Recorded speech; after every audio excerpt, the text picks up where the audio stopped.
में रहो, हर एक गांव में जन्म होता, हर साल शादी ब्याह होता, मरण भी होता।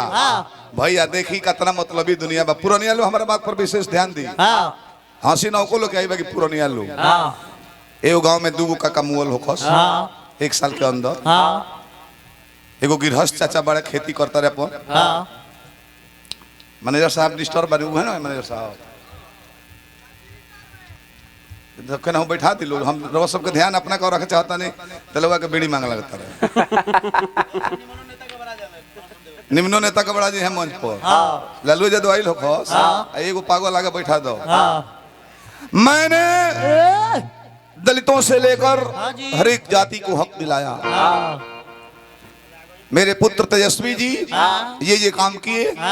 ये एक आगे बैठे लोग मत बंद करा, समय निकाल वो इतना हड़बड़ा जे हैं कि लोग हैं तिरछत कर। बड़ी मेहनत से लोगों का ध्यान अपना को कोई वो गिरहस्थ चाचा गांव में मोल होखस। बेटा पतो लो रोता नाती पुतालू समझा दिया चुप हो जाला। एक आध बेरो ये न होला। एगो मिलिट्री से रिटायरमेंट का काम मोल होखस। एक महीना बाद ले पतो जब दोरा निकली है ना जब बाबूजी बैठत रहनी उदास लागत काहे रो तारी बाबूजी खाती ना उ त एक खातिर अरे पापा पापा अपने तो कोई बे कहलो 40,000 पेंशन हो ले गइल पापा हो जन्नी वो खाती। दूसरा पद गीत क्या स्वार्थ खाती आरथ पाके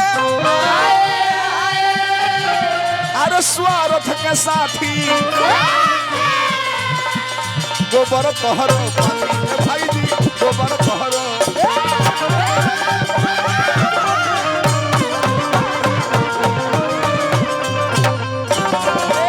हमार बात के रिटायरमेंट को क्या है बुझत होई। 26 तारीख ले लड़का का पता नहीं है कहाँ जाता कहाँ से आवता। जे रिटायर कइले हो ओकरा बुझाई हमर बतिया। 27 के लड़का मछली लेके आवता। पापा काहे दुबर बजता उठानो बन होइल बका ले रोहू मछली ले बनी बहन भैला मुर्गा 28 के 29 के खौसी फ्रूटी 30 के एगो फ्रूटी हो काहे खाती वो जान तरह के पहली तारीख से काम करे वाला फिर पहली के पेंशन उठाला फिर 2 तारीख से ना पाता बड़े पापा दूसरा तरह के मोटा तरह मतलब नहीं को पूरा फ्रूटी मारे लगा तो फिर से मारो आरथ स्वार्थ के साथी गोबर तोहरो पाथी पाथी न तो बिना मतलब के सटीना के हुब के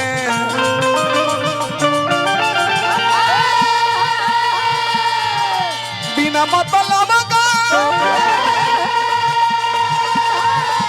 सटीना के हुब के पकड़ खो सकया अपन की हो पकड़ खो सकया अपन जगत में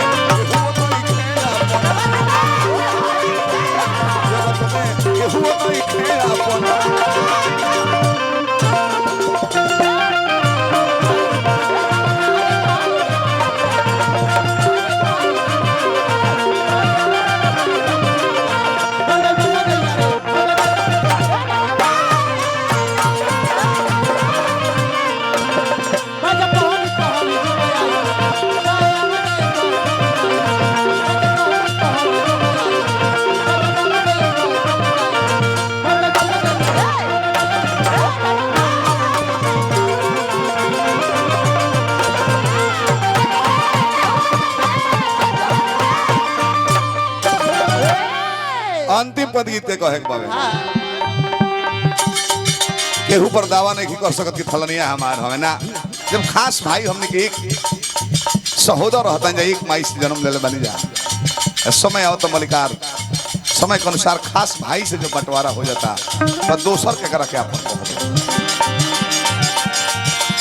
फिर समझ है साफ पूर्व अंतिम पद गीत के होवे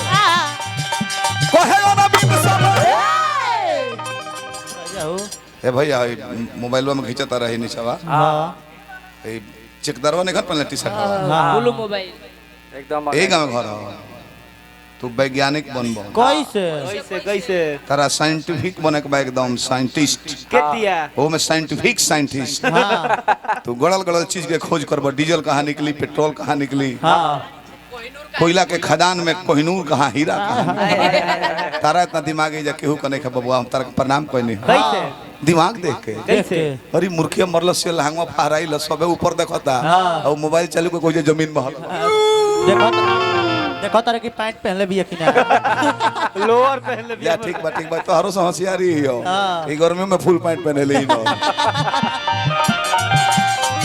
कोहे और बीन सब अरे बात देखावा के कर पर करी हम बतावा ए भाई जी के कर पर करी हम का है सोनू संग दी लगा संगवा में मिलके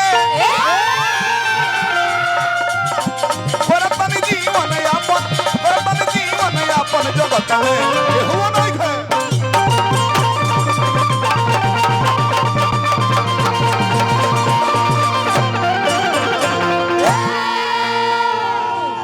समझ